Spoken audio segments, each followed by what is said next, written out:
সাইয়েদনা মূসা আলাইহিস সালাম আল্লাহর একবার জিজ্ঞেস করলেন, আল্লাহ মাইয়াকুনু জালিসি ইয়াউমাল কিয়ামা, আল্লাহ আমার সাথে কিয়ামতের দিন জান্নাতে সাথী কে হবে? আল্লাহ বললেন, জালিসুকা ফিল জান্নাতি জাজ্জার, তোমার সাথী হবে কিয়ামতের দিন বিচার শেষে জান্নাতে যখন ঢুকবা তোমার সাথী হবে একজন কসাই। কসাই চিনেন? কি করে? গোশত কাটে। সাইয়েদনা মূসা আলাইহিস সালাম অবাক হলেন, ঘটনা কি? কসাই, আমি হইলাম নবী আর আমার সাথে জান্নাতে থাকবে? হাউ কাম ইটস পসিবল, এটা কিভাবে সম্ভব? আল্লাহ বললেন, নিজেই দেখে আসো এটা কেমন কসাই। সাইয়েদনা মূসা আলাইহিস সালাম ছদ্মবেশে কসাইয়ের দোকানে দাঁড়িয়ে রইলেন। দেখলেন স্পেশাল বিশেষ কোনো আমল নাই, কসাই শুধু গোশত কাটে, গোশত বিক্রি করে। দিন শেষে দোকান বন্ধ করে প্যাকেটের ভেতরে গোশত নিয়ে বাড়িতে রওনা হয়েছে। বাড়ির ভেতরে ঢুকে যাওয়ার পর সাইয়েদনা মূসা আলাইহিস সালাম ঘরের দরজার কড়া নাড়লেন। কসাই বলে, মান আনতা, তুমি কে? মূসা আলাইহিস সালাম বললেন, আনা মুসাফির, আমি মুসাফির, থাকার জায়গা নেই, আপনি যদি থাকার জায়গা দেন আপনার বাড়িতে থাকবো। কসাই বলে, আসেন। সাইয়েদনা মূসা আলাইহিস সালাম ঢুকলেন। কসাই বলে, এই ঘরে একটু থাকেন, ওই ঘরে আমার একটু কাজ আছে। মূসা আলাইহিস সালাম বললেন, যান, কাজ সেরে আসেন। মূসা আলাইহিস সালাম খেয়াল করলেন ওই ঘরে মাচার উপর থেকে বয়োবৃদ্ধ এক নারীকে তিনি নামিয়ে গোসল করালেন, টাওয়াল দিয়ে গা মুছিয়ে দিলেন, নতুন জামা পরিয়ে দিলেন। এরপর দোকান থেকে আনা সুন্দর গোশতের টুকরাটারে নিজ হাতে কেটে রান্না করলেন। তারপর রুটি বানালেন, আর গোশত আর রুটি হাতে নিয়ে ওই মহিলার মুখে তুলে দিচ্ছেন। মহিলা খাচ্ছে, খায় আর বিড়বিড় করে কি যেন দোয়া পড়ে। সুবহানাল্লাহ পড়বেন না? ওই মহিলাকে খাওয়ানোর পরে কসাই সাইয়েদনা মূসা আলাইহিস সালামকে মেহমান হিসেবে খাবার নিয়ে আসলেন। বললেন, ও পথিক, খাবার খান, সকালবেলা আপনিও চলে যাবেন, আমিও যাব আমার দোকানে, খেয়ে আপনি ঘুমিয়ে পড়েন। মূসা আলাইহিস সালাম বললেন, ততক্ষণ পর্যন্ত তোমার আনা খাবারে আমি হাত দিব না যতক্ষণ না তুমি বলবা ওই মহিলাটাকে। কসাই বলে, হাদিহি উম্মি, এটা আমার মা। হাদিহি উম্মি, এটা আমার মা। এই দুনিয়া এই মা ছাড়া আমার কেউ নাই, আমিও ছাড়া আমার মায়ের কেউ নাই। তাই প্রতিদিন দোকানের কাজ শেষ করে গোশত এনে রান্না করে আমার মারে আমি খাওয়াই। হাদিহি উম্মি, এটা আমার জনম দুঃখিনী মা। সাইয়েদনা মূসা আলাইহিস সালাম, বুঝলাম তোমার মা, কিন্তু তুমি যখন রুটি তোমার মায়ের মুখের ভেতরে তুলে দিচ্ছিলে তোমার মা বিড়বিড় করে কি যেন পড়লো, কি পড়ে তোমার মা? কসাই বলে, আমার মায়ের একটা পাগলা দোয়া আছে। কি দোয়া? আমি জানি কশিন কালো এই দোয়া কবুল হবে না।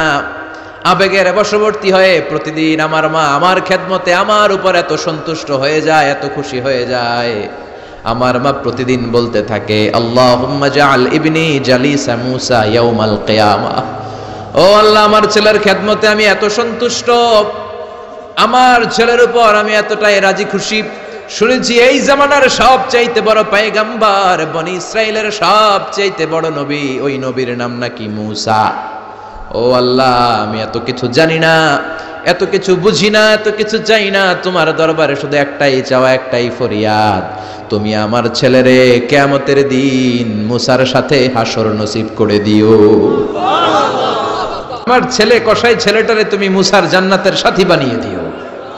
আল্লাহুম্মা জাআল ইবনি জালিসা মূসা ইয়াউমাল কিয়ামা। জালিস মানে ফ্রেন্ড, বন্ধু। আল্লাহ, জান্নাতে আমার ছেলেরে তুমি মূসার বন্ধু বানিয়ে দিও। মূসা আলাইহিস সালাম এবার বুঝতে পারলেন। তিনি বললেন, ঘটনা তো এই জায়গায় এতক্ষণে বুঝতে পেরেছি, কেন আমার সাথে মুফাসসির যাবে না, হাফেজে কোরআন যাবে না, শহীদরা যাবে না, ওলিরা যাবে না, নবীরা যাবে না, আমার সাথে জান্নাতে যাবে কসাই। এটা মায়ের দোয়া। কার দোয়া? মায়ের দোয়ার দরকার আছে না নাই? অনেক পাওয়ারফুল মায়ের দোয়াটা। বুলেট মারলে বুলেট মিস হয়, মায়ের দোয়া মিস হয়? ড্রোন হামলা করলে ড্রোন হামলা মিস হয়ে যেতে পারে, কিন্তু মায়ের দোয়া কশিনকালে মিস হয় না। চিল্লায় বলেন ঠিক কিনা?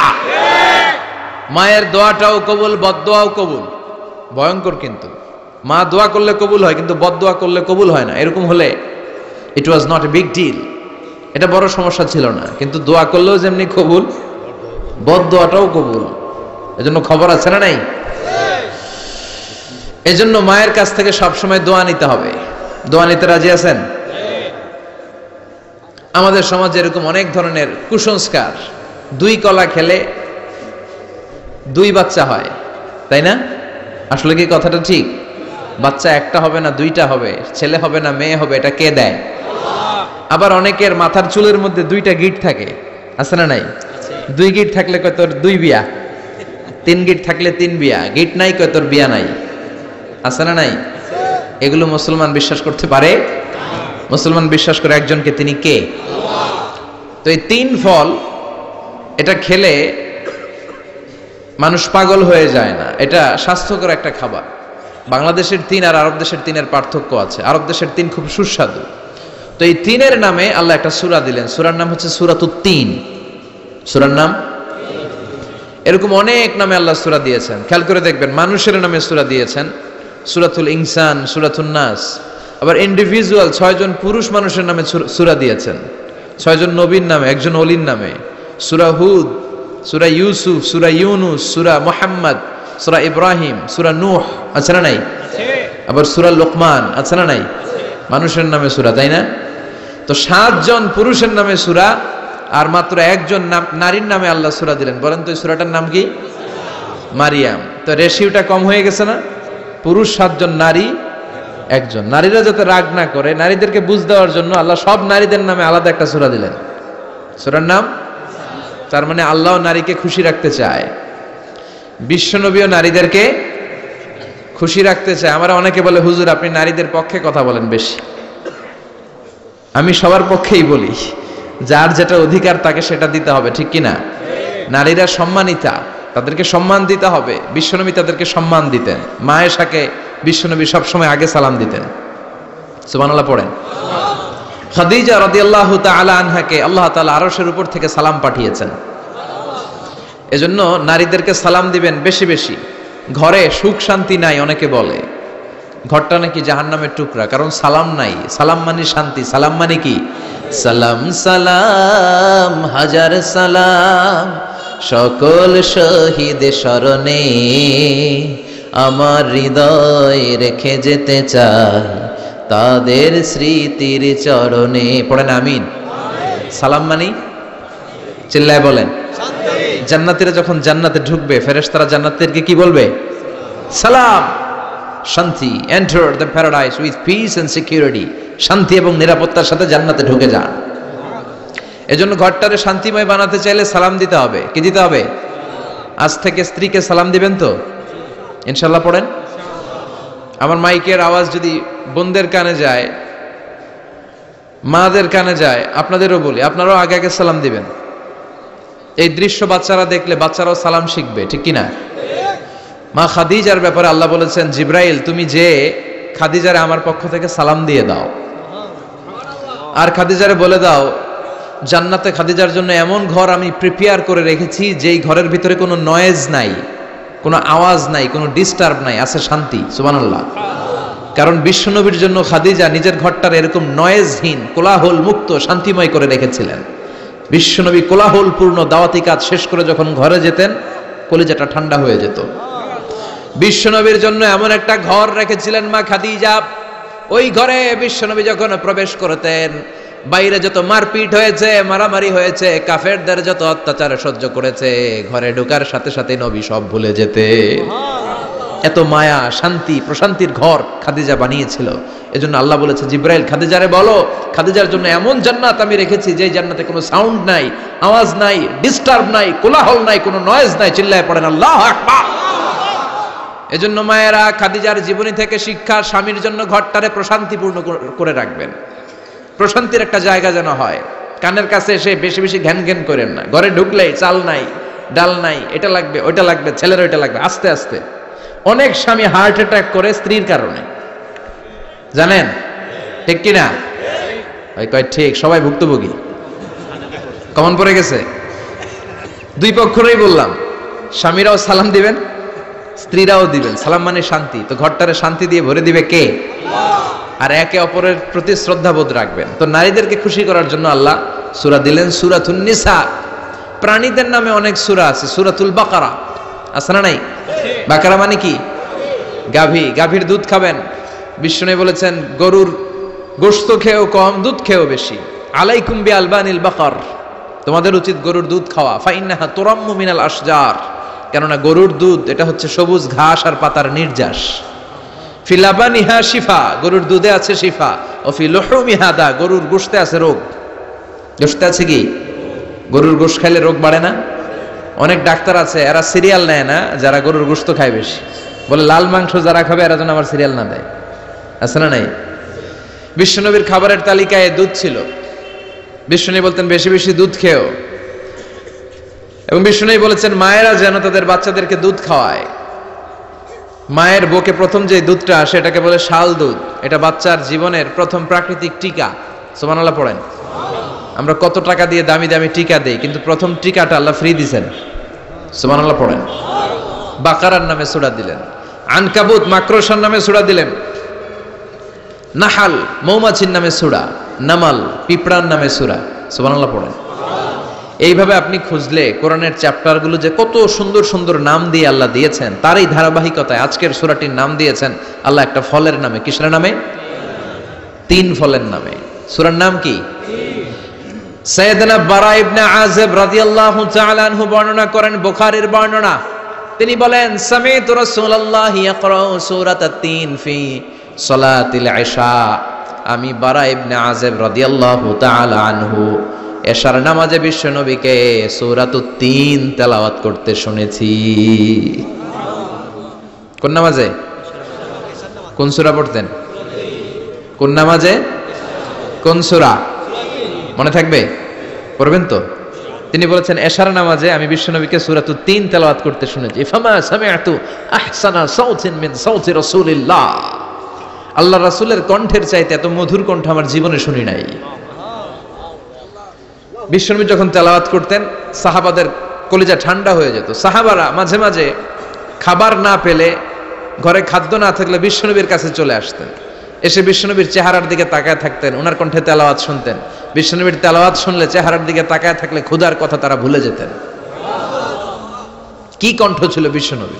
অনেকে বলে সাইয়েদনা দাউদ আলাইহিস সালামের কণ্ঠ ছিল অনেক চমৎকার, এটা ঠিক, কিন্তু বিশ্বনবীর চাইতে বেশি সুন্দর না। আকাবা উপসাগরের তীরে বসে সাইয়েদনা দাউদ যখন তেলাওয়াত করতেন, সাগরের মাছগুলো সাগর ছেড়ে ডাঙ্গায় চলে আসতো, বনের পশু বন ছেড়ে বাইরে আসতো, আকাশের পাখি আকাশ ছেড়ে দিয়ে নিচে নেমে আসতো। কিন্তু বিশ্বনবীর কণ্ঠটা এর চেয়ে বেশি সুন্দর ছিল। সুবহানাল্লাহ পড়েন। বিশ্বনবী সারাদিন যে কোরআনের আয়াতগুলো নাজিল হয়েছে, প্রত্যেক রাত্রে এশার নামাজের পর ঘরের মধ্যে বসে বসে আয়াতগুলো তেলাওয়াত করতেন। আর মক্কার আবু জাহেল, উতবা, শাইবা, ওয়ালিদ ইবনে মুগীরা সবাই লুকিয়ে লুকিয়ে তেলাওয়াত শোনার জন্য বাড়ির চিপায় চলে আসতো। আবু জাহেল, উতবা, শাইবা এটা কি বিশ্বনবীর পক্ষের লোক না বিপক্ষের? বিপক্ষের লোক হয়েও নবীর কণ্ঠের তেলাওয়াত শোনার জন্য পাগল। তাইলে কণ্ঠটা কি নরমাল কণ্ঠ ছিল? যেন তেন কণ্ঠ ছিল? আবু জাহেল ছিল মক্কা শহরের প্রেসিডেন্ট। সে ঘোষণা দিয়ে দিত, কেউ মুহাম্মাদের কণ্ঠের তেলাওয়াত শুনবা না, শুনতে যেতে পারবা না। সবাইকে নিষেধ করে রাত্রিবেলা চোরের মতো নিজেই যাইতো। সুবহানাল্লাহ পড়েন। হজের মৌসুমে আবু জাহেল ঘোষণা দিয়ে দিল, খবরদার, মক্কায় ঢুকার যতগুলো গেট আছে সবগুলো গেটে তোরা দাঁড়ায় থাকবি, হাজিদেরকে বলবি মক্কায় নতুন একটা পাগল এসেছে, তার কথা যারা শুনে তারাও পাগল হয়ে যায়। নাউজুবিল্লাহ পড়েন। তার কর্মী বাহিনী হজের মৌসুমে বিভিন্ন গেটে পাঠায় দিল। মক্কায় ঢুকার হাজিদের যত গেট, বিভিন্ন দেশ থেকে হাজিরা আসবে, কর্মীদেরকে বলে দিল তোরা বলবি এই এলাকায় নতুন এক পাগলের আমদানি হয়েছে, নাম মুহাম্মদ। পড়েন নাউজুবিল্লাহ। যারাই এই মুহাম্মাদের কণ্ঠের তেলাওয়াত শুনে তারাও পাগল হয়ে যায়। আদেশ অনুযায়ী কর্মীরা মক্কার গেটে দাঁড়িয়ে দাঁড়িয়ে হাজিদেরকে বলল, হাজি সাহেব হজে যান, জমজম খান, খেজুর খান, হজ করেন, সমস্যা নাই, কিন্তু নতুন এক পাগল আসছে, এই পাগলের নাম মুহাম্মদ। এই পাগলের কাছে যারা যায় হেরাও পাগল হয়ে যায়। হাজি সাহেবরা কোনোদিন এই মুহাম্মদ নামটা শুনে নাই, এই প্রথম শুনলো। শুই নাই মনে মনে কয়, যেদিকে যাব আর নাই যাব, আগে মুহাম্মাদের কাছে যাব। সবার আগে কার কাছে যাব? কারণ মানুষের একটা অভ্যাস হচ্ছে আল ইনসানু হারিসুন আলা মা মুনিয়া, মানুষের যেটা করতে নিষেধ করা হয় বেশি ওইটা মানুষ করে বেশি। মনে মনে হাজিরা বলে, তোমরা নিষেধ করছো তো অবশ্যই যাব, দেখি এই মুহাম্মদটা কে। তার মানে আমাদের বিরুদ্ধে অপপ্রচার করলে এটা আমার পক্ষের প্রচার হয়ে যায়। সুবহানাল্লাহ পড়েন। ইসলামের বিরুদ্ধে অপপ্রচার করলে এটা কি হয়ে যায়? প্রচার হয়ে যায়। ইউরোপ আমেরিকাতে ইসলামের নামে ট্যাগ লাগায় এক্সট্রিমিস্ট, জঙ্গি। আমরা নাকি জঙ্গি, আমরা নাকি এক্সট্রিমিস্ট। তো যারা সিভিলিয়ান আছে, খ্রিস্টিয়ান সিভিলিয়ান, ইউরোপ আমেরিকার সাধারণ জনগণ তারা ভাবে ঘটনা কি, মুসলমানদের বিরুদ্ধে এত কথা কেন? তারা ইসলাম নিয়ে গুগলে সার্চ করে, বিভিন্ন বই পড়ে, কোরআনের ইংলিশ ট্রান্সলেশন পড়ে। আগে তারা ইসলাম সম্পর্কে জানতো না, কিন্তু সবাই যখন বলা শুরু করছে জঙ্গি জঙ্গি জঙ্গি, ইসলাম মানে জঙ্গি, তখন তারা ইসলাম সম্পর্কে পড়তে শুরু করে দিয়েছে। পড়তে পড়তে ইসলামের সুন্দর বাণীগুলো পড়ে ওদের হৃদয় ঠান্ডা হয়ে যায়। যাদের নসিব ভালো, অনেকে কালিমা পড়ে মুসলমান হয়ে যায়। ইউরোপ আমেরিকাতে মুসলমানের সংখ্যা দিন দিন বাড়ছে। মাঝে মাঝে পত্র পত্রিকায় দেখবেন যে কনভার্টেড মুসলমান, ও মুসলমান, ও মুসলমান। ধারণা করা হচ্ছে 2070 সালের মধ্যে ইউরোপ আর আমেরিকায় মুসলমান হয়ে যাবে সংখ্যাগরিষ্ঠ। খ্রিস্টানদের ছাড়িয়ে মুসলমানদের সংখ্যা ইউরোপ আমেরিকায় বেড়ে যাবে। সুবহানাল্লাহ পড়েন। সেই দিন বেশি দূরে নয় যেদিন কালেমার পতাকা হোয়াইট হাউসের উপরে শোভা পাবে। ঘোষণাটা কার? চিল্লায় বলেন, ওয়াদাটা কার? আবু জাহেল ঘোষণা দিয়েছে কেউ যেতে পারবে না, কিন্তু লুকিয়ে লুকিয়ে নিজেই যায়। একটা নির্ধারিত সময়ে বিশ্বনবী তেলাওয়াত করতেন, আর ওই তেলাওয়াতের সময় আবু জাহেল, উতবা, শাইবা, ওয়ালিদ ইবনে মুগীরা সবাই লুকিয়ে লুকিয়ে বিশ্বনবীর ঘরের চারদিকে কান পেতে মধুর কণ্ঠের তেলাওয়াত শুনতো। ফ্রি ফ্রি আরামসে শুনতো এই তেলাওয়াত। বিশ্বনবীর তেলাওয়াত যখন শেষ হয়ে যেত, এরা ভাগলপুর দিত দৌড়। ফিরে যাওয়ার রাস্তা থাকতো একটা, কয়টা? দেখা হয়ে যেত। একজন আরেকজনকে দোষারোপ করতো। আবু জাহেল বলতো, কিরে তোরা আসলি কেন? ওরা বলে, তুই এলি কেন? দিনের বেলা ভাষণ দেশ মোহাম্মদের বিরুদ্ধে, রাত্রে বেলা চোরের মতো তুই আসিস কেন? একে অপরকে দোষারোপ করে। আবু জাহেল বলে, ঠিক আছে, কাল থেকে আমিও আসবো না, তোরাও আসবি না। চল আমরা শপথ নেই যে কেউ আসবো না। দস্তখত দে, সিগনেচার দে, যেই আসবে তার মাথার চুল কামিয়ে আলকাতরা মেখে মক্কার বাজারে ঘুরিয়ে ঘুরিয়ে অপমান করা হবে। সবাই রাজি। আবু জাহেল বলে, দে, রাজি হইলে সিগনেচার দে। সবাইকে আবু জাহেল্লা, তুই নেতা, তুই আগে দে। আবু জাহেল 1 নাম্বার, নাম্বার 2 উতবা, নাম্বার 3 শাইবা, সবাই সিগনেচার। কালকে কেউ যাবে না, কেউ যাবে না। দিন গড়িয়ে রাত আসে। বিশ্বনবীর যখন তেলাওয়াত করার টাইম, ওই টাইমে আবু জাহেলের তেলাওয়াত শোনার প্যারা উঠছে। যারা সিরিয়াল দেখে, সিরিয়াল দেখার প্যারা আছে না একটা? 9টায় সিরিয়াল শুরু হবে, 8:30 থেকে প্যারা ওঠে। কথা কন, আমার সিরিয়াল শেষ হয়ে গেল, সব কাজ বাদ দে, তাড়াতাড়ি টিভির সামনে বস। আছে না নাই? আবু জাহেলেরও প্যারা উঠছে, তেলাওয়াত শোনার প্যারা।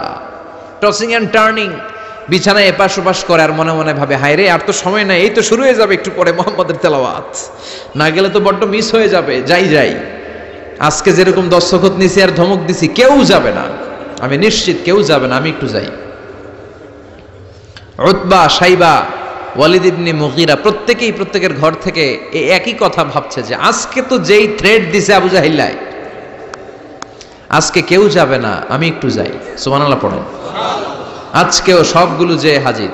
বিশ্বনবী মন্ত্রমুগ্ধ করা সুরের ঝংকার তুলে তেলাওয়াত করছেন, আর সবগুলো মন্ত্রে মুগ্ধের মতো তেলাওয়াত শুনছে। বিশ্বনবীর তেলাওয়াত শেষ, সব দিছে দৌড়। ফিরে যাওয়ার রাস্তা কয়টা? আজকেও দেখা। আবু জাহিল্লা কয়, কিরে তোরা আইলি কেন? সবাইকে আবু জাহিল্লা, তুই আইলি কেন?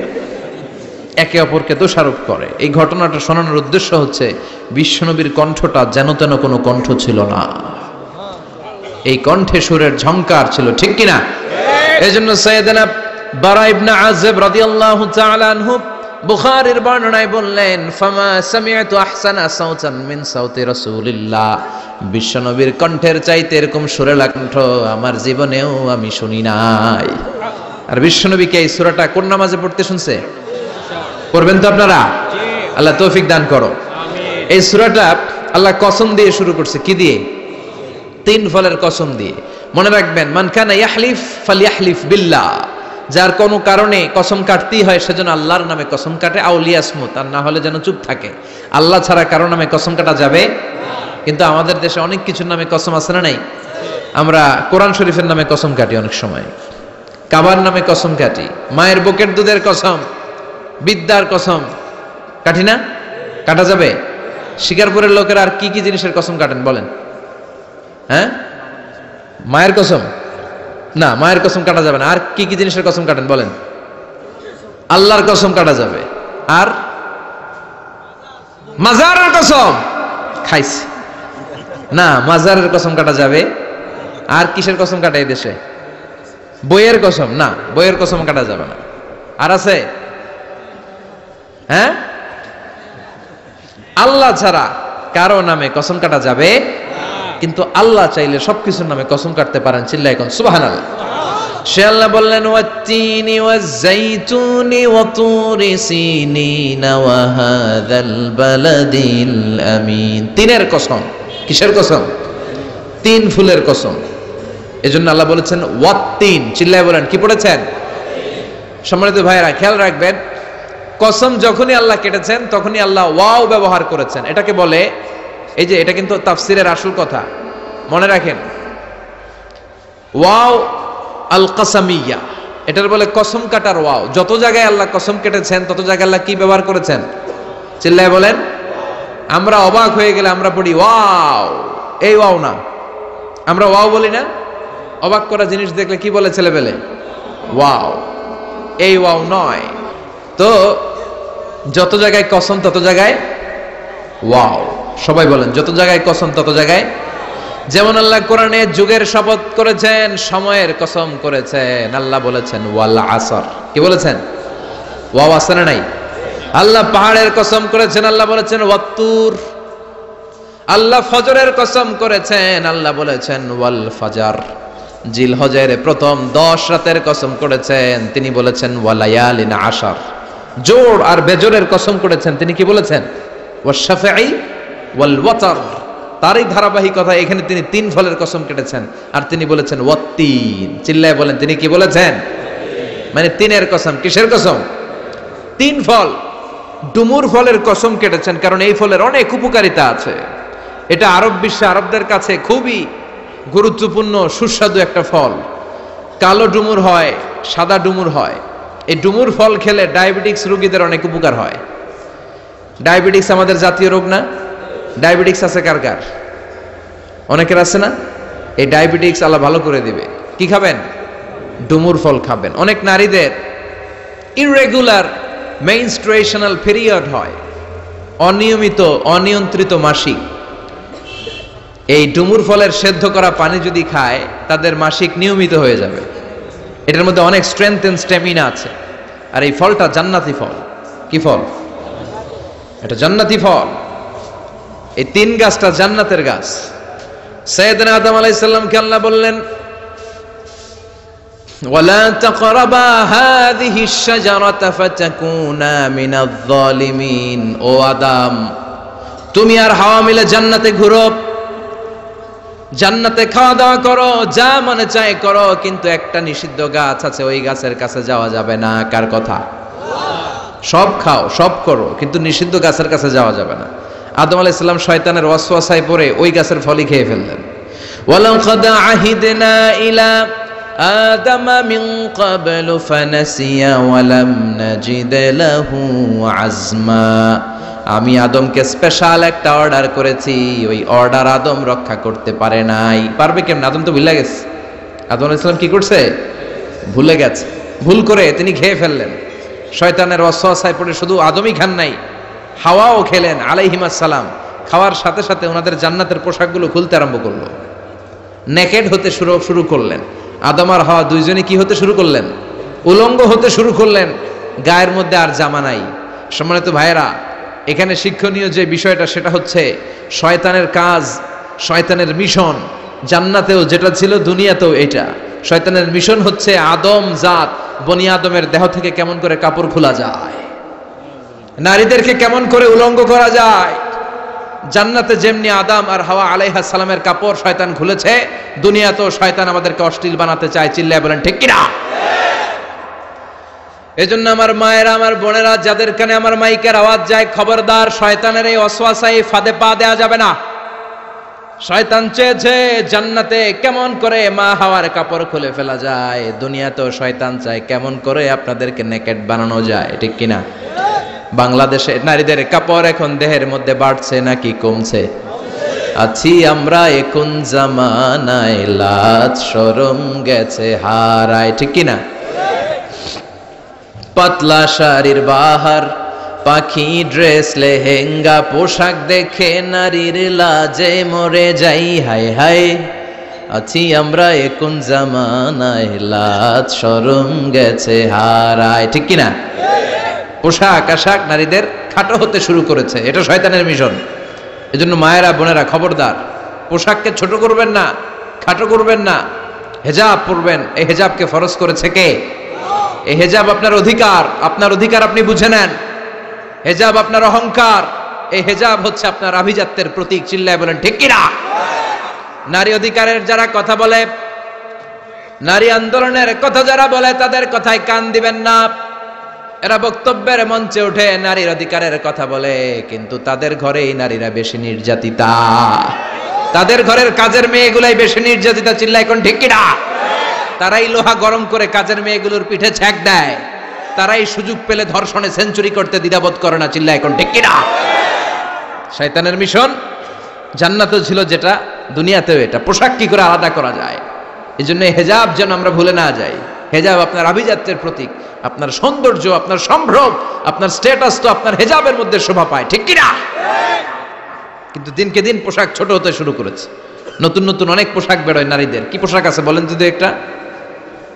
হ্যাঁ, পাখি। আর কি আছে? লেহেঙ্গা আর কিরণমালা। আর এগুলো পড়বেন না, হেজাব পড়বেন। হেজাবে একটা নারীকে যত সুন্দর, রূপবতী, গুণবতী, সুস্নিগ্ধা লাগে, অন্য কোনো পোশাকে লাগে?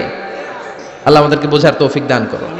সাইয়েদনা আদম আলাইহিস সালাম, হাওয়া আলাইহিস সালাম জান্নাতের ভেতরে যখন উলঙ্গ হয়ে গেল, লজ্জাস্থান ঢাকার জন্য জান্নাতের বিভিন্ন গাছের দিকে দৌড়ায়। দৌড়িয়ে দৌড়িয়ে যেই গাছের পাতা দিয়ে তারা সেদিন লজ্জাস্থান ঢেকেছিল, ওই গাছের নাম ছিল তিন গাছ। কি গাছ? ওই তিনের কসম কোরআনে কেটেছে কে? সেজন্য আল্লাহ বললেন, ওয়াত-তিনি ওয়াজ-যাইতুনি ওয়া তুরি সিনিন ওয়া হাযাল বালাদিল আমিন। সুবহানাল্লাহ পড়েন। তিনের কসম, জাইতুনের কসম। জাইতুন মানে জলপাই। আওয়াজ করে বলতে হবে, জাইতুন অর্থ খাইছেন? জলপাইয়ের আচার খাই না আমরা?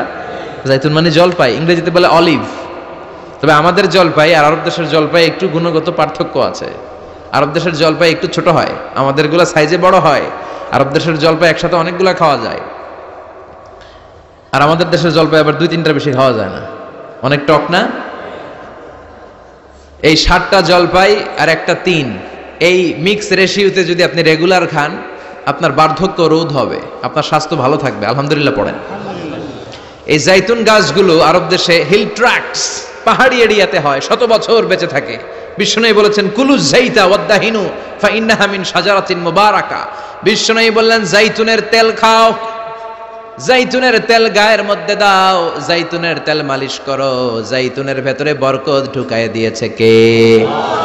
জাইতুনের তেল দাড়িতে, চুলে মালিশ করলে দাড়ি চুল সহজে পাকে না। বিশ্বনবী সব সময় দাড়িতে চুলে জাইতুন মাখতেন। আমি নিজেও মাখি প্রতিদিন, আপনারাও মাখবেন। বাজারে পাওয়া যায়, যে বলবেন অলিভ অয়েল, কি বলবেন?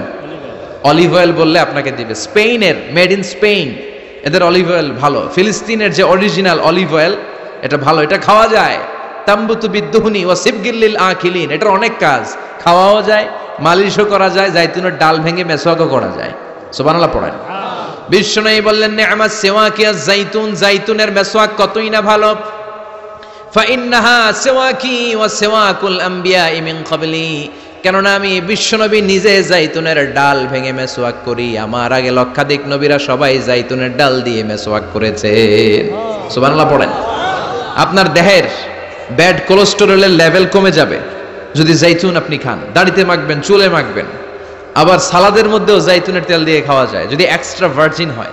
লেস দেন 1% অ্যাসিড দিয়ে এটাকে পিউরিফাইং করলে এটার বলে এক্সট্রা ভার্জিন। এরপর আরেকটা আছে ভার্জিন, 2% অ্যাসিড দিয়ে পিউরিফাইং করে। 3-4-5% অ্যাসিড দিয়ে পিউরিফাইং করলে ওটার বলে রিফাইন্ড পিওর। ওটা গায়ে মালিশ করবেন, বরকত আছে না নাই? এজন্য এই দুইটার কসম কোরআনে কেটেছে কে? এরপরে রব্বুল আলামিন বলেন, ওয়া তুরি সিনিন,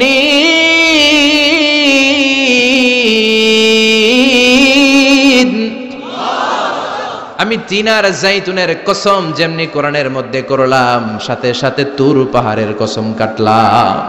সুবহানাল্লাহ পড়েন। সাউথ সাইনা, দক্ষিণ সিনাইয়ে এই তুর পাহাড়ের অবস্থান। মিশরে 2টা জেলা আছে, উত্তর সিনাই, দক্ষিণ সিনাই। এই দক্ষিণ সিনাইতে 2285 মিটার উঁচু এই পাহাড়। সাইয়েদনা মুসা আলাইহিস সালাম এই পাহাড়ে উঠে কথা বলতেন কার সাথে? তাওরাতের মতো কিতাবকে আল্লাহ তাআলা কাঠের তক্তার মধ্যে লিখে এই পাহাড়ের উপরে নাজিল করেছে। কাঠের তক্তা চিনেন? কাঠ দিয়ে মোটা মোটা তক্তা বানায় না? আল্লাহ নিজ হাতে তাওরাত লিখে এই কাঠের তক্তাগুলো সাইয়েদনা মুসা আলাইহিস সালামকে দিলেন, বললেন যাও, এটার মধ্যে হেদায়েত আছে, নূর আছে, বোরহান আছে, নিয়ে যাও, বনি ইসরায়েলের কাছে দাওয়াতের বাণী পৌঁছে দাও, তুমি বার্তাবাহ, যাও। সাইয়েদনা মুসা আলাইহিস সালাম দেখলেন ছোট্ট ছোট্ট কিছু কাঠের ফলকার তক্তা, ভাবলেন কাঁধের মধ্যে তুলে নিয়ে যাই, এর চেয়েও কত ভারী ভারী জিনিস আমি মুসা কাঁধের মধ্যে তুলে বেড়াই। কিন্তু সাইয়েদনা মুসা আলাইহিস সালাম তক্তার মধ্যে হাত দিয়ে দেখে কাঁধে উঠাবে তো দূরের কথা, নাড়াতেই পারে না। সুবহানাল্লাহ পড়েন। কাঁধে উঠাবে তো দূরের কথা, কি করতে পারে না? নাড়াতেই পারে না। মুসা আলাইহিস সালাম ভাবলেন এদিক দিয়ে মনে হয় শক্ত, ওদিকে মনে হয় নরম, ওদিক দিয়ে ধরি, ওদিকে টান দেয়, ওদিকেও নড়ে না, মাঝখানে ধরে টান দেয়, নড়ে না। ঘটনা কি? এর চেয়ে কত বড় তক্তা কাঁধে লয়ে ঘুরি, আর এগুলো নড়ে না কেন? আল্লাহ জিব্রাইলরে বলেন না একটু হেল্প করতে? আল্লাহ বললেন যাও, তোমারে হেল্প করতে কইছে। মুসা আলাইহিস সালাম বললেন ভাই জিব্রাইল তুমি এদিক দিয়ে ধরো, আমি ওদিক দিয়ে ধরি। আমরা এরকম ধরে বলি না মারো টান হেইয়ো, এই দুইজনে হেইয়ো হেইয়ো শুরু করছে, কিন্তু তক্তা নড়ে না। মুসা আলাইহিস সালাম বললেন চলো পজিশন চেঞ্জ করি, তুমি এদিকে আমি ওদিকে, মারো টান আরো জোরে, কিন্তু তক্তা নড়ে না। মুসা আলাইহিস সালাম বললেন আল্লাহ জিব্রাইলের যে সঙ্গী ফেরেশতা 11 বলো না একটু হেল্প করতে। আল্লাহ বলে যাও হেল্প করে আসো। এবার সবাই মিলে মারো টান আরো জোরে, গায়ে যত জোর আছে মুসা আলাইহিস সালাম তক্তা ধরে টান দিলেন। টানের চোটে প্রত্যেকটা লোমকূপ দিয়ে ঘাম বেরোতে শুরু করেছে, এক একটা টানে কোমরের রগ ছিঁড়ে যাওয়ার অবস্থা, কিন্তু তক্তা নড়ে। আল্লাহ ডেকে বললেন মুসা রগ ছিঁড়ার দরকার নাই, আর ঘেমে অস্থির আর ঘর্মাক্ত হওয়ার দরকার নাই, আসলে তক্তার এত ওজন না, কিন্তু তক্তার মধ্যে যেই বাণীগুলো আছে এই বাণীগুলো কার? এটা আমার বাণী রে মুসা, এগুলো আমার কথা, এগুলো আমার দেওয়া কিতাব, এগুলো সাধারণ দুনিয়ার বাণী নয়, সাধারণ কথা নয়। এই জিনিসটা বোঝাবার জন্য তক্তার ওজন আমি বাড়িয়ে দিয়েছি। এবার ফেরেশতার সাহায্যের দরকার নাই, নিজেই টান দাও, দেখবা উঠাতে পারবা। সাইয়েদনা মুসা আলাইহিস সালাম এখন দেখে টান দিয়ে কাঁধে নেওয়া যায়। সুবহানাল্লাহ পড়েন। এই যে তুর পাহাড় তিনি মুসা আলাইহিস সালামকে দিয়েছিলেন, যেই পাহাড়ের উপরে, পাহাড়টার নাম তাওরাত কিতাব যে তিনি দিয়েছিলেন, যেই পাহাড়ের উপরে, ওই পাহাড়টার নাম কি? তুর পাহাড়। বিশ্বনবী মেরাজে যখন গিয়েছিলেন সাইয়েদনা জিব্রাইল এই তুর পাহাড়ে বিশ্বনবীকে নামিয়ে বললেন অন্ধকার, ইয়া রাসূলুল্লাহ উদউল্লাহ, আল্লাহর কাছে দোয়া করেন। বিশ্বনবী বললেন জিব্রাইল দোয়া করলাম, কিন্তু কোন জায়গায় কোন পাহাড়ের উপরে আমারে নামালাম? আমি তো এলাকা চিনি না, পাহাড় চিনি না, কোন পাহাড় এটা? সাইয়েদনা জিব্রাইল বললেন নবী হাদিহি জাবালু মুসা তুরে সাইনা, এটা আপনার ভাই মুসার পাহাড়, তুর পাহাড়। সুবহানাল্লাহ। এটার চূড়ায় বিশ্বনবী দোয়া করেছেন। এবং ইয়াজুজ মাজুজের আক্রমণ থেকে বাঁচার জন্য ঈসা আলাইহিস সালাম কিয়ামতের আগে সব মুমিন বান্দাদেরকে নিয়ে তুর পাহাড়ের উপরে উঠবে। সুবহানাল্লাহ পড়েন। আমি নিজেই তুর পাহাড়ের উপরে উঠছি 2 বার জীবনে। আমি মিশরে ছিলাম তো, ওখানে আমি শিক্ষা সফরে 2 বার আমরা প্রায় তুরে সাইনাতে সফর করতাম। ঠান্ডা একটা এলাকা, মিশরে পুরো মিশরে গরম, ওদিকে ঠান্ডা। 3 ধর্মের লোকদের জন্য এটা একটা তীর্থস্থান, সবাই যায়, ইহুদিরা যায়, খ্রিস্টানরা যায়, আমরাও যেতাম। মাঝরাতে তুর পাহাড়ে উঠতে হয়, ফজরের সময় পৌঁছতে হয়, আবার 7টা-8টার দিকে ব্যাক করতে হয়। 10টা-11টার পরে সূর্যের তাপে পাথরের পাহাড় এত গরম হয় ওখানে কোনো মানুষ দাঁড়িয়ে থাকতে পারে না। আমরা উঠতেছি কাঁধের মধ্যে ব্যাগ নিয়ে, খ্রিস্টানরা উঠতেছে, ইহুদিরাও উঠতেছে। ওটার উপরে খ্রিস্টানদের একটা চার্চ আছে, গির্জা, ইহুদিদের আছে একটা ছোট্ট সিনাগগ। ইহুদিরা যে জায়গায় নামাজ পড়ে ওটারে কি বলে? সিনাগগ। খ্রিস্টানরা যেটাতে নামাজ পড়ে ওটারে বলে চার্চ, গির্জা। আর আমরা যেটাতে নামাজ পড়ি মসজিদ। আমাদেরও একটা মসজিদ আছে ছোট। ফজরের সময় উঠলাম, উঠে তাকিয়ে দেখি সূর্য কিরণে পুরো তুর পাহাড়ের সিলসিলাতুল জিবাল, পাহাড়ি রেঞ্জ ঝিকিমিকি আলোতে সূর্যের কিরণে চমৎকার এক আভা, রক্তিম আভা ধারণ করেছে। সবাই মিলে আল্লাহর কাছে দোয়া করলাম। এই তুর পাহাড়ের কসম কেটেছে কে? রব্বুল আলামিন বলেন ওয়াত-তিনি ওয়াজ-যাইতুনি ওয়া তুরি সিনিন ওয়া হাযাল বালাদিল আমিন। তিনের কসম, জাইতুনের কসম, তুর পাহাড়ের কসম, আর এই নিরাপদ শহরের কসম। এই নিরাপদ শহর দ্বারা উদ্দেশ্য হচ্ছে মক্কাতুল মুকাররমা। নিরাপদ শহর দ্বারা কোন শহর উদ্দেশ্য? মক্কা। যে মক্কার আগের নাম ছিল বাক্কা। মক্কার আগের নাম সবাই বলেন বাক্কা। মক্কার নামে আল্লাহ কোরআন একটা সূরা দিয়েছে, সূরার নাম সূরাতুল বালাদ। লা উকসিমু বিহাযাল বালাদ ওয়া আনতা হিল্লুম বিহাযাল বালাদ, সুবহানাল্লাহ পড়েন। আবার এই শহরের নাম দিলেন আল্লাহ উম্মুল কুরা, জনপদ সমূহের মা। এই শহরের মধ্যে যারা এই প্রবেশ করবে নিরাপত্তা দিবে কে? আবার এই শহরের মাঝখানে আল্লাহ এমন একটা ঘর তৈরি করেছে, গোটা বিশ্বের সব মুসলমান ওই ঘরের দিকে মাথা নুইয়ে সিজদায় লুটিয়ে পড়ে। সুবহানাল্লাহ পড়েন। ইন্না আউওয়ালা বাইতি উদিআ লিন-নাস লাল্লাযী বিবাক্কাতা মুবারাক। এই কাবা ঘরকে কেন্দ্র করে প্রতিদিন 120টা রহমত নাজিল হয়। চিল্লায় বলেন তো কয়টা? 60 লিত তাইফিন, 60টা রহমত যারা তাওয়াফ করে তাদের জন্য। 40 লিল মুসাল্লিন, 40টা রহমত যারা নামাজ পড়ে তাদের জন্য। 60 আর 40 কত? বাকি আছে কয়টা? ওয়াল 20 লিন-নাযিরিনা ইলাল কাবা, বাকি 20টা রহমত যারা তাওয়াফও করে না, নামাজও পড়ে না, শুধু কাবার দিকে তাকিয়ে থাকে। সুবহানাল্লাহ পড়েন। আবার কাবার 4টা কর্নার আছে, একটা কর্নারের ভেতরে একটা পাথর আছে, এটাকে বলে ব্ল্যাক স্টোন কর্নার, হাজরে আসওয়াদের পাথর। এই পাথরে যেই চুমো দেয়, পাথর ওই চুমোদানকারীর জীবনের সব গুনাহ টেনে শুষে সব নিয়ে যায়। কিয়ামতের দিন আল্লাহ হাজরে আসওয়াদের 2টা ঠোঁট দিবেন, 2টা চোখ দিবেন, আর দাঁড় করিয়ে দিবেন। আল্লাহর সামনে দাঁড়িয়ে দাঁড়িয়ে হাজরে আসওয়াদ সুপারিশ করবে। আল্লাহর কাছে বলবে, আল্লাহ এই লোকটা আমারে চুমো দিয়েছে, তার জন্য জাহান্নামের আগুন হারাম করে দাও। এই হাজরে আসওয়াদ পাথরের জন্য আমরা চুমো দিতে পারি, আল্লাহ তৌফিক দাও। জোরে বলেন আমিন। এই নিরাপদ শহরের কসম, শহরটার নাম মক্কা। চিল্লায় বলেন শহরটার নাম। এটার মাঝখানে একটা ঘর আছে, আল কাবা আল মুশাররাফা। লক্ষ লক্ষ মানুষ এই কাবা কেন্দ্রিক প্রতিদিন ছুটতে থাকে। আল্লাহ বলেছেন এটা মাসাবাতান লিন-নাস, মানুষের মিলন কেন্দ্র। লক্ষ লক্ষ মানুষ এই কাবাকে ঘিরে নামাজ পড়ে। প্রতিটা জুমার দিন 10 লাখেরও মোর দেন 1 মিলিয়ন মুসল্লি কাবার চারদিকে জুমার সালাত আদায় করে। সুবহানাল্লাহ পড়েন। আজান হওয়া মাত্রই মৌমাছির মতো মানুষগুলো ছুটতে থাকে। কাবার আজান শুনেছেন? আল্লাহু আকবার, আল্লাহু আকবার,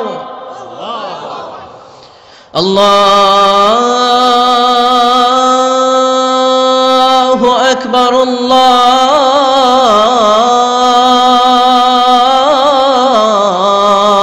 আল্লাহু আকবার। কি সুরেলা আজান, কাবার আজান। আজান হতে দেরি, আজান হতে দেরি। যদি 20-30 তলা হোটেলের কোনো ছাদ থেকে আপনি খেয়াল করেন, দেখবেন মৌমাছির মতো ডানে বায়ে সামনে পেছনে চারিদিক থেকে সারে আল হিজরা দিয়ে, সারে আজিয়াত রোড দিয়ে, গাজ্জা দিয়ে, জারওয়াল দিয়ে, মেসফালা দিয়ে, ইব্রাহিম খালিলি দিয়ে মানুষগুলো কাবার দিকে ঢুকতে শুরু করেছে, ঠিক কিনা? আবার বিশ্বনবী বলতেন, মক্কা তো হাব্বুল বিলাদ ইলাইয়া, মক্কা শহর আমার কাছে সব চাইতে প্রিয় শহর। লাউলা উখরিজিতু লামা খারাজতু, মক্কার কুরাইশরা কাফেররা যদি এই শহর থেকে জোর করে আমারে বের করে না দিত, আমি কোনোদিন মক্কা ছেড়ে দূরে যেতাম না। সুবহানাল্লাহ পড়ে। বিশ্বনবীর জন্মস্থান এই শহর, যেখানে বিশ্বনবী জন্মেছেন ওইখানে আছে মাকতাবা, লাইব্রেরি। কি আছে? হজ ওমরা যারা করেছেন তারা দেখবেন ওখানে গেলেই ফ্রিতে বই দেয়। কি দেয়? বিশ্বনবীর জন্মস্থানে গেলে যেই ভাষার হন, বাঙালি গেলে বাংলায়, ইংরেজ গেলে ইংরেজিতে, পাকিস্তানিরা গেলে হিন্দিতে, সবাইকে ফ্রিতে বই দেয়া হয়। তার মানে বিশ্বনবীর জন্মস্থানে গেলেই বই পাওয়া যায়, ঠিক কিনা? বিশ্বনবীর জন্মস্থানের ঠিক পাশেই আবু জাহেলের জন্মস্থান। ওইখানে কি আছে জানেন? হ্যাঁ, হাম্মাম, হাম্মাম আবি জাহাল। বাঙালি হাজিদের বুক ভরা ঘৃণা তার জন্য। বাঙালি হাজিরা বলে, আবু জাহিল্লার টয়লেট কই, যাইয়া সব ভরাই দিয়ে আসুন। জেদ্দাতে নেমেই খুঁজতে আরম্ভ করে, আবু জাহিল্লার টয়লেট কই। সবাই বলে, এই না জেদ্দায় আসলেন, মক্কা তো 80 কিলো দূরে, আপনি যাবেন, ওমরা করবেন, বিশ্রাম নেবেন হোটেলে, এরপরে জিয়ারা যখন করায় তখন ওখানে নেয়। কিন্তু নাইম্মা কই আবু জাহিল্লার টয়লেট কই। কি ক্ষোভ তার প্রতি, না? কি ক্ষোভ আর ঘৃণা। আর বিশ্বনবীর জন্য অন্তর ভরা ভালোবাসা আছে না নাই? এজন্য ইসলাম হচ্ছে শান্তির ধর্ম। জঙ্গিপনা যারা করে, সন্ত্রাসবাদের কথা যারা সমাজে উস্কে দেয়, তাদের জন্য ইসলামে কোনো শান্তি নাই। আবু জাহেল ছিল সন্ত্রাসদের লিডার, ঠিক কি না? Leader of the all terrorist, কুখ্যাত ইন্টারন্যাশনাল সন্ত্রাসী আবু জাহেল। আর বিশ্বনবী ছিলেন মুজাহিদ। বিশ্বনবী কি ছিলেন? মুসা আলাইহিস সালাম ছিলেন মুজাহিদ। ফেরাউন ছিল কুখ্যাত সন্ত্রাসী আর জঙ্গি, ঠিক কিনা? সাইয়েদনা ইব্রাহিম ছিলেন মুজাহিদ আর নমরুদ ছিল জঙ্গি, ঠিক কিনা? যারা ইসলামের পক্ষে কথা বলে তারা মুজাহিদ, আর যারা ইসলামের বিপক্ষে তারা সন্ত্রাস আর জঙ্গি। চিল্লায় বলেন ঠিক কিনা? সে আল্লাহ ডেকে বললেন গোলামুত্তিনি ওয়াজ-যাইতুনি ওয়া তুরি সিনিন ওয়া হাযাল বালাদিল আমিন। তিন ফলের কসম, জাইতুনের কসম, তুর পাহাড়ের কসম, বিশ্বনবীর জন্মস্থান মক্কাতুল মুকাররমার কসম। চারটা জিনিসের কসম কেটেছে কে? আল্লাহ। কয়টা জিনিসের? চারটা জিনিসের কসম কেটে আল্লাহ একটা কথা বলবেন। ওই কথাটার গুরুত্ব বেশি না কম? লাকাদ খালাকনাল ইনসানা ফি আহসানি তাকওয়িম। সবাই পড়েন, লাকাদ খালাকনাল ইনসানা ফি আহসানি তাকওয়িম। নিশ্চয় আমি মানুষের চেহারাটারে, আকৃতিটারে বড্ড চমৎকার আকৃতি দিয়ে তৈরি করেছি। সুবহানাল্লাহ। মানুষের মতো কোনো সুন্দর প্রাণী পৃথিবীতে নাই, আছে? গরু দেখবেন সবগুলোর চেহারা একরকম, কুকুরের অলমোস্ট সব কুকুরের কেন্দ্রীয় চেহারা এক, সব ছাগলের কেন্দ্রীয় চেহারা এক, কিন্তু একটা মানুষের সাথে আরেকটা মানুষের চেহারা মিলে? আমার সাথে হুজুরের চেহারার মিল আছে? হুজুরের সাথে ভাইয়ের, ভাইয়ের সাথে আপনার। 700 কোটি মানুষ নাকি পৃথিবীতে এখন আছে। এই 700 কোটির সাথে একটার লগে আরেকটার মিলে? কত 700 কোটি ময়রা কবরে ভূত হয়ে রয়েছে, একটার সাথে আরেকটার মিল ছিল? আরো কত 700 কোটি যে কিয়ামতের আগে আসবে, একজনের সাথে আরেকজনের চেহারার কোনো মিল খাবে? এরপর আপনি হিউম্যান অ্যানাটমি নিয়ে গবেষণা করেন, পায়ের পাতা থেকে শুরু করে মাথার তালু পর্যন্ত একটার পর একটা অঙ্গ এমন ভাবে আল্লাহ তৈরি করেছে, পৃথিবীর কোনো ডিজাইনারের কোনো ডিজাইন দ্বারা এটাকে মাপজোক আর পরিমাপ করা সম্ভব না। চিল্লায় বলেন ঠিক কিনা? এজন্য আল্লাহ বললেন লাকাদ খালাকনাল ইনসানা ফি আহসানি তাকওয়িম। মানুষকে চমৎকার আকৃতি দিয়ে তৈরি করেছে কে? আল্লাহ। আমাদের যে অঙ্গটা ঠিক যেখানে বসানো দরকার ঠিক সেই অঙ্গটা আল্লাহ তাআলা ওইখানেই বসিয়েছে, ঠিক কিনা? আল্লাহর সৃষ্টির মধ্যে কোনো খুঁত ধরার, ভুল ধরার ক্ষমতা কারো আছে? এক লোক বট গাছের তলায় বসে বিশ্রাম নিচ্ছে, আর বট ফল দেখে অবাক যে এত মোটা বট গাছ, ফলগুলো এত ছোট। বট ফল ছোট হয় না নাকি এত বড়? আর পাশেই ছিল কুমড়া গাছ, লাউ গাছ। আল্লাহরে গালে দিতেছে, আল্লাহর কি রুচি! চিকন চিকন কুমড়া গাছ, চিকন চিকন লাউ গাছ, এত বড় ফল, আর ইয়া মোটা বট গাছ, এতটুকু ফল। আল্লাহরে গালি দিতে দিতে ঘুমায় গেছে। আল্লাহরে গালি মারতে মারতে কখন যে ঘুমায় গেছে নিজেও জানেন। হঠাৎ একটা বট ফল পড়ছে একেবারে নাকে, লাফ দিয়ে উঠেছে। উঠে দেখে নাক দিয়ে রক্ত বেরোচ্ছে, ব্লিডিং। নাকের রক্ত মুছে আর পড়তে আরম্ভ করছে আলহামদুলিল্লাহ। কি পড়ে? মনে মনে কয় আল্লাহরে কেন গালি দিলাম? ওই কুমড়া যদি এইখানে হইতো, ওই লাউ যদি এইটার উপরে হতো, কুমড়া যদি একটা নাকের উপরে পড়তো, আমি নিজেই কুমড়া হইয়া যাইতাম, ঠিক কিনা? সুবহানাল্লাহ পড়েন। মা খালাকতা হাযা বাতিলা। এমনি এমনি আল্লাহ কিছু বানায় নাই, যেখানে যেটা যতটুকু দরকার সেটা করে দিয়েছে কে? আল্লাহ। চোখ যেখানে থাকা দরকার চোখ দিছে কে? আল্লাহ। নাক যেখানে দরকার নাক দিছে কে? আল্লাহ। চোখ কান এদিকে না হয়ে যদি অন্যদিকে হইতো সুবিধা হইতো? চোখ দুইটা মনে করেন এদিকে নাই, আছে এদিকে, এদিকে একটা চোখ, এদিকে, সুবিধা হইতো? খাওয়ার সময় আমরা প্রথমে দেখি, নাক দিয়ে শুকি, তারপরে মুখে মারি, ঠিক কিনা? তো চোখ যদি পিছনে হইতো, প্রত্যেকটা খাবার নিয়ে চোখটা দেখানো লাগতো এইভাবে, তাই না? নাকও যদি এইখানে না হয়ে এদিকে নাকটা হইতো, খাবার নিয়ে ঘ্রাণ শুকতে চাইলে পেছনে নিয়ে। দেখেন কি সেটিং! চোখ যদি এইখানে না থেকে মাত্র 2 ইঞ্চি উপরে যদি আল্লাহ দিত, এদিকে একটা চোখ এদিকে একটা চোখ, সেজদা দিতে পারতেন? চোখ বন্ধ করে সেজদা দেওয়া লাগতো, ঠিক কিনা? ফুটবল খেলতে পারতেন? ফুটবলে হেড দিলে ডিমের মতো পোজ হয়ে যেত চোখ দুইটা। সুবহানাল্লাহ পড়বেন না? দেখেন কানের কি সেটিং! কান যদি এইখানে না দিয়ে এই কানটা আল্লাহ এই বগলের নিচে দিত, আর এই কান যদি এই বগলের নিচে দিত, আজকে ওয়াজ শুনতেন কেমনে? এমনি। হাত তোলেন সবাই। 1.5 ঘন্টা আজারি সাহেবের আলোচনা, এমনি থাকেন 1.5 ঘন্টা হাত দুইটা তুলে থাকা যায় তো? হাত নামাইলে ওয়াজ শোনা যায় না, হাত উঠাইলে শোনা যায়। সুবহানাল্লাহ পড়েন। যেখানে যেটা যেভাবে দরকার দিয়ে দিয়েছে কে? আবার এখানে এয়ার ক্যানেল দিলেন। অনেকে কয় এগুলো দিছে কেন? এই ক্যানেল কিন্তু দরকার। ক্যানেল না থাকলে আপনার কথা ঢুকবে না, আপনি বুঝবেন না। অনেকের এই কানের ডিফেক্ট আছে, ডিফর্ম বেবি, এই রোগ নিয়ে জন্মাইছে, কানে মেশিন লাগানো লাগে, এই ক্যানেলের সমস্যা। এটা কেটে দিলে আপনি কান কাটা রমজান। কান কেটে দিলে আপনি কান কাটা রমজান হয়ে যেতেন। এই ক্যানেল দিয়ে ঘুরে ঘুরে সাউন্ড ওয়েভ গুলো যায়, ফলে আমরা শুনতে পাই। এই ক্যানেল না থাকলে শুনতে পেতাম না। তার মানে মা খালাকতা হাযা বাতিলা, এমনি এমনি কিছু দেয় নাই। 206টা হাড্ডি দিয়ে আমাদের মানুষের দেহ, ছোট্ট হাড্ডিটা আল্লাহ দিয়ে দিয়েছে এখানে। এটার ভিতরে একটা ড্রাম আছে, এটার বলে এয়ার ড্রাম। সাউন্ড ওয়েভ, শব্দ তরঙ্গ এয়ার ড্রামে নক করে, এরপরে outer air, middle air, inner air হয়ে ইলেকট্রিক্যাল সিগন্যালের মাধ্যমে যাই দেখে যায়, ব্রেনের সাথে কানেক্ট হতে হলে ইলেকট্রিক্যাল সিগন্যাল দিয়ে কানেক্ট হতে হয়। এই সাউন্ড ওয়েভ, শব্দ তরঙ্গগুলো ইলেকট্রিক্যাল সিগন্যাল দিয়ে ট্রান্সমিট হয়ে ব্রেনের হেয়ারিং নার্ভ, শুনবার যে স্নায়ু, ওইখানে নক করে। নক করা মাত্রই শব্দ তরঙ্গ আপনার শুনবার অনুভূতি জাগায়। এই সূক্ষ্মাতি সূক্ষ্ম কাজ কত ছোট্ট আর অল্প সময়ে করে দিচ্ছে কে? চোখ দিয়ে তাকানো মাত্রই দেখি কত রঙের রং দেখি। Human eyes can identify, can recognise more than 10 million colours. আমার কথা না, চক্ষু বিশেষজ্ঞদের কথা। মানুষের চক্ষু 10 মিলিয়নেরও বেশি রং, 1 মিলিয়নে 10 লাখ, 10 মিলিয়নে 1 কোটি, 1 কোটিরও বেশি ধরনের রং এই চোখ শনাক্ত করতে পারে। সাইজ মাত্র 2 মিলিমিটার। ছোট্ট এই চোখ দিয়ে এত কিছু দেখার সুযোগ দিয়েছে কে?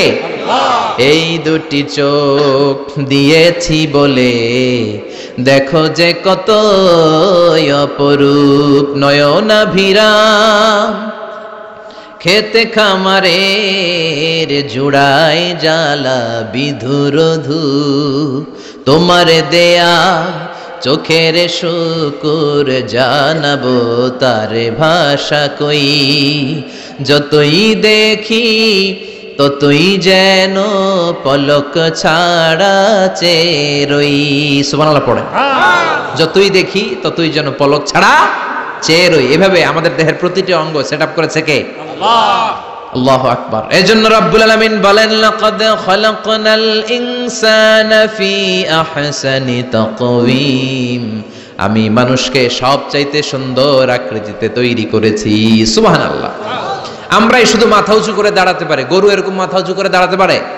গরুর মাথা নিচে, ছাগলের মাথা নিচে, সবার মাথা নিচে। মানুষই 2 পায়ে ভর করে শির দ্বারা, মানে স্পাইনাল কর্ডের উপর টান টান হয়ে মাথাটা উঁচু করে এইভাবে দাঁড়ায়। পৃথিবীতে একটাই সৃষ্টি, এজন্য আল্লাহ এই সৃষ্টির নাম দিয়েছে আশরাফুল, যে মাখলুকাতের কাছে নূরের ফেরেশতাও সেজদা দিতে বাধ্য হয়েছে। ঠিক কিনা? তুমি মাটির আদমকে প্রথম সৃষ্টি করিয়া ঘোষণা করিয়া দিলে শ্রেষ্ঠ বলিয়া, তাই তো নূরের ফেরেশতা করে আদমকে সেজদা। ঠিক কিনা? তাই তো নূরের ফেরেশতা করে আদমকে সেজদা, সবার চেয়ে সম্মান দিলে মাটির আদমকে। আল্লাহু আল্লাহু তুমি জাল্লে জালালুহু, শেষ করা তো যায় না গে তোমার গুণগান। আল্লাহু আল্লাহু। সুবহানাল্লাহ পড়েন। আশরাফুল মাখলুকাত বানালেন। এত বৈচিত্র্য মানুষকে আল্লাহ দিয়েছেন, বিবেক দিয়েছেন, আবেগ দিয়েছেন, বাক শক্তি, কথা বলার ক্ষমতা। কোন প্রাণীর আছে? সুবহানাল্লাহ কইবেন না? বিবেক দিয়েছেন, আবেগ দিয়েছেন, বাক শক্তি দিয়েছেন, উপলব্ধি করবার মতো ক্ষমতা দিয়েছেন। আশরাফুল মাখলুকাত বানিয়েছেন এই মানুষকে। এই মানুষের মধ্যে আল্লাহ অনেক ক্যাপাসিটি দিয়েছেন। আবার আল্লাহ বললেন, ওয়ামিন আয়াতিহি খালকুস সামাওয়াতি ওয়াল আরদি ওয়াখতিলাফু আলসিনাতিকুম ওয়া আলওয়ানিকুম ইন্না ফি যালিকা লাআয়াতিন লিল আলিমিন। আমার সৃষ্টির মধ্যে অসাধারণ সৃষ্টি, আকাশ এবং জমিন সৃষ্টি, গায়ের রঙের ভিন্নতা, ভাষার ভিন্নতা। সুবহানাল্লাহ। আমরা কোন ভাষায় কথা বলি? কথা বলেন। আপনি কি মনে করছেন সারা ওয়ার্ল্ডে এই ভাষায় কথা বলে? ইন্ডিয়ানরা বলে হিন্দিতে, ইংরেজরা বলে ইংরেজিতে, আরাবিয়ানরা বলে আরবিতে। ঠিক কিনা? আমার দেশের বাইরের প্রথম সফর ছিল 2008-এ। সেই থেকে এক যুগ চলছে এখন সফর। ওই সফর যে কত দরকার ছিল, ওই সফরের আগে এই গ্লোবাল ইসলামকে দেখার সুযোগ আমার হয়নি। মানুষের যে কত ভিন্নতা, কত ভাষায় যে মানুষ কথা বলে। 2008 সালে আমি যখন আমার ইউনিভার্সিটিতে গেলাম, মাগরিবের সালাতের সময় পৌঁছেছি। আজান হওয়ার সাথে সাথে দেখলাম students of more than 100 nationalities, they are coming out from their hostel to offer মাগরিব প্রেয়ার। মাগরিবের আজান দেখলাম হোস্টেল থেকে বিভিন্ন রঙের ছেলেপেলেরা মাগরিবের সালাত পড়ার জন্য বেরোচ্ছে। এক একটার কালার এক এক রকম, এক একটার ভাষা এক এক রকম। আমরা বাংলায় বললে আরাবিয়ানরা বুঝে না, আরাবিয়ানরা আরবিতে বললে ইন্ডিয়ানরা বুঝে না, ইন্ডিয়ানরা হিন্দিতে বললে ইংরেজরা বুঝে না, চাইনিজরা মান্ডারিনে বললে কেউ বুঝে না। চিয়াং ফিয়াং জিয়াং এগুলো হচ্ছে চাইনিজ ভাষা। ইয়াং শিয়াং দিয়ে যখন কথা বলে কেউ বুঝে না। প্রথম মাগরিবের সালাত পড়ে আমি প্রথম নিগ্রু মানুষ আবিষ্কার করলাম। এর আগে কোনোদিন কালো মানুষ দেখি নাই। সালাম ফিরে ডানে দেখে এক নিগ্রু, বায়ে দেখে আরেক নিগ্রু। আমি মনে করছি কেরামান কাতিবিন। এই নিগ্রু দেখে আমি দিছি দৌড়। সবাই কয় দৌড়ান কেন? আমি বললাম এরা কারা? আমারে বলা হলো এরা আপনার বন্ধু। এরা কি? এই কালো লোক নাকি আমার বন্ধু। বললো 5 বছর এই নিগ্রুদের সাথে আপনার থাকতে হবে। 100টারও বেশি দেশের ছাত্র আমরা একসাথে থেকেছি। কারো ভাষা কেউ বুঝে না, কারো গায়ের রঙের সাথে কারো গায়ের রঙের মিল নাই। চিল্লায় বলেন সুবহানাল্লাহ। এজন্য রব্বুল আলামিন বললেন লাকাদ খালাকনাল ইনসানা ফি আহসানি তাকওয়িম, আমি মানুষকে চমৎকার আকৃতিতে তৈরি করেছি। সুম্মা রাদাদনাহু আসফালা সাফিলিন, তারপর মানুষকে আমি আবার নিম্নমুখী করেছি। মানুষের সৌন্দর্যটা সব সময় থাকে না। এই যে যুবক অবস্থায় আমাদের কি সুন্দর চামড়া, কি সুন্দর দেহ, বয়স যখন 70-80 হবে এরকম থাকবে? কথা বলেন না। এই কালো দাড়িগুলো সাদা হয়ে যাবে, বয়সের ভারে মিজানুর রহমান আজহারি নুজ্জ হয়ে যাবে, লাঠি লাগবে তখন। তখন স্টেজে উঠবে, হায়াতে বাসায় থাকলে লাঠি নিয়ে উঠতে হবে। কথা কন। আমার নানা বাইরে দেখতাম গাড়িতে একটা লাঠি রাখতো, মরহুম পীর সাহেব গোলাম সাদেক সাঈদী। গাড়িতে সব সময় লাঠি, এই লাঠি নিয়ে গাড়ি থেকে বেরোতো, লাঠি দিয়ে সিঁড়ি বেয়ে উঠতো, মাঝে মাঝে আমরা ধরেও উঠাতাম। তো উনি কি এরকম ছিল না? একদিন ইয়াং তাগড়া যুবক, রং ধরা যৌবন, জং ধরে শেষ থাকে না। আসফালা সাফিলিন এর 2টা তাফসীর। একটা হচ্ছে ইলা আরযালিল উমর, সব সময় মানুষ যুবক থাকে না, একটা সময় তারে বৃদ্ধ বানিয়ে দেয় কে? আবার আল্লাহ বুঝালেন মানুষ ভালো হলে অনেক ভালো হয়, খারাপ হলে অনেক খারাপ। মানুষ ভালো হলে ফেরেশতার চেয়ে ভালো, মানুষ খারাপ হলে পশুর চেয়েও খারাপ। কথা বলেন ঠিক কিনা? এক পশু আরেক পশুরে মারে না, এক পশু আরেক পশুরে হত্যা করে না, কিন্তু মানুষ মানুষের মারে কি মারে না? A lion never kills a lion, a dog never kills a dog, an elephant never kills an elephant. একটা হাতি একটা হাতিরে